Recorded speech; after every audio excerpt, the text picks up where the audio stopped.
السلام عليكم ورحمة الله تعالى وبركاته.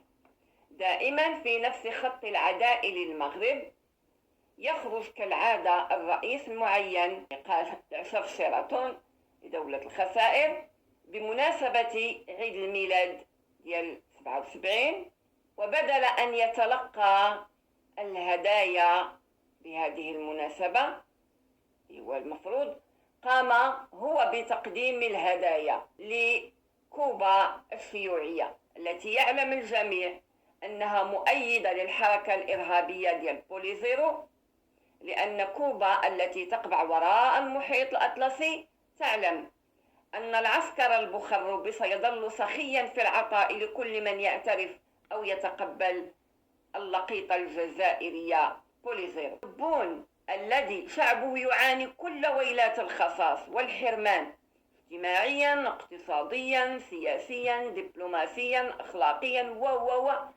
والكل يعلم ذلك، يعني لم تعد شيئا غير واضح، يعني مكشوف للجميع. دولة الغاز والنفط، والتي لو اهتمت هذه الحكام لو اهتموا بمصالح الشعب الجزائري لكان هذه الدولة في حاضرة الكبار وليس في حظيرة الكبار. صحيح حظيرة زربة.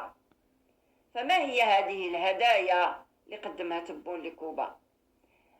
إلغاء فوائد كل ديون الممنوحة لكوبا، تأجيل دفع هذه الديون، تموين كوبا بالطاقة، إهداء لكوبا محطة لتوليد الكهرباء بالطاقة الشمسية. لاحظوا هذه الكهرباء طبعا من بلد يعاني، يعني هو هدية من بلد يعاني من ويلات انقطاع الكهرباء يعني بشكل متتالي، يعني خلاه ممدود مشى يعزي في محمود.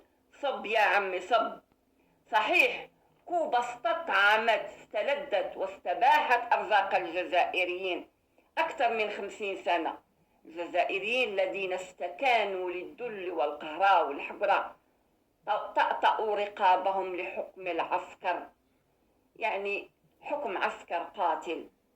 وهنا نطرح سؤالا يبدو غبيا، بل أراه سؤال غبي لأن جوابه معلوم. ما هو هذا السؤال؟ لماذا يقدم تبون كل هذه الهدايا لكوبا بعد طبعا قطع الغاز عن المغرب لجاره؟ طبعا المقابل هو استمرارية الدعم للقيطة الإرهابية، معروف هذا، ما نحتاج نطرحوا سؤال، يعني لدعم اللقيطة الإرهابية ديال بوليزيرو.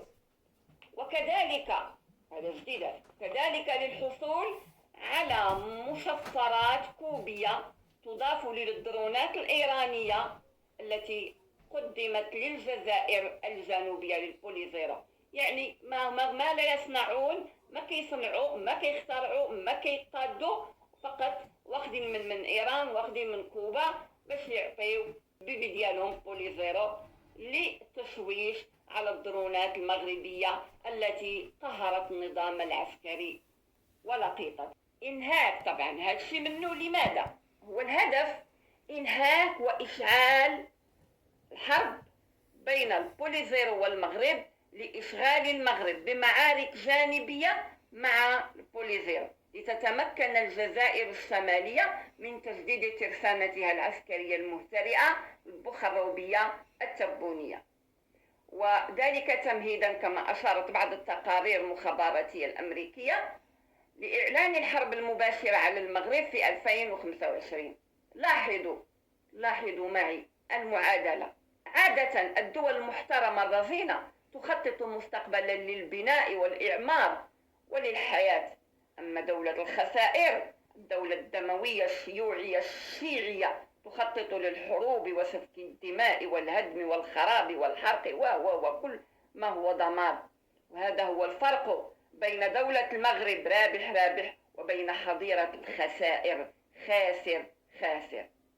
وفي نفس السياق مضمون هذه التسريبات المخابراتية تم الإعلان أن نظام العسكر الجزائري سيفتعل مسرحية دحدوحية كالعادة إذ ستقوم المخابرات الجزائرية بتفجيرات إرهابية في أحد المتاجر الكبرى في العاصمة الجزائرية والتضحية بزوار المتجر كما فعلت في تفجيرات أسني بمراكش في المغرب، وتتهم في ذلك المغرب، وطبعا تتهمه بالتواطؤ مع أعضاء الماك ليتم الإعلان عن الحرب بدعوى أن الجزائر عيات من الاعتداءات المغربية. أغبياء. طبعا من سيصدقهم؟ هما من اللي خلقوا ما كيطرحوا تهم على المغرب، طبعا في غياب تام للدلائل، طبعا أغبياء. والله الذي لا إله إلا هو ستجدوننا نحن المغاربة كالبنيان المرصوص. نحن لا نحب الحرب، وإن دخلناها فهي كره لنا، وعسى أن نكره شيئا وهو خير لنا. لقد فعلتم الأفاعيل بخسائريين بواسطة يدكم القذرة بوليزيريو في القرقارات، ولقد رأيتم النتيجة. المغرب بلد يحول كل فعل عدائي منكم إلى غنيمة. الخسائر تتخبط الآن في دوامة كره المغرب، وهذه الدوامة تزداد مع الوقت إعصارا. أكل الأخضر واليابس بها. هذا النظام البخروبي بغبائه وضع قدميه ويديه في فخاخ نصبها لنفسه ظانا أنه نصبها للمغرب. وقد قال الله تعالى في كتابه العزيز سورة الحشر الآية 2 جزء منها: بسم الله الرحمن الرحيم: يخربون بيوتهم بأيديهم. صدق الله العظيم. هذا النظام البخروبي التبوني يتجه رأسا إلى حتفه. نعم، لا إلى حتفه. ولا تبخسوا صبر المغرب عليكم يا خسائريين. عموما على حكام حضيرة الجزائر أن يعوا أن إنقاذ الجزائر من هذه الدوامة والخراب رهين بتخليكم يا جزائريين عن العداء للمغرب والتخلي عن سياسة إضعاف المغرب، لأنها كما تلاحظون لا تؤدي إلا إلى إضعافكم وإلى فضحكم أمام العالم. هذه نصيحة مني لكم، واستفيدوا من صبر المغرب عليكم ولا تبخسوا هذا الصبر، وإلا وعزة جلال قدر الله لو أعلنتم حرب ضدنا فستكون البداية من عندكم، ولكن النهاية نحن من سيحددها. وقد أعذر من أنذر. صفوفنا مرصوصة وراء ملك البلاد، ولن ننتهي حتى نسترجع المناطق العازلة ومنطقة تندوف. ويقول مثل العربي: آخر العلاج الكي. أرضنا عرضنا، ومن يعتدي عليها سيكون ردنا عليه صاعقا.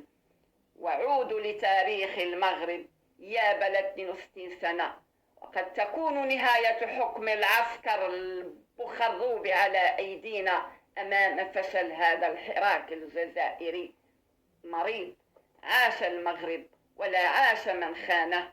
وطن لا ندافع عنه لا نستحقه. ودام العز والتمكين لملكنا الغالي بشعار الله الوطن الملك. والسلام عليكم ورحمة الله تعالى وبركاته.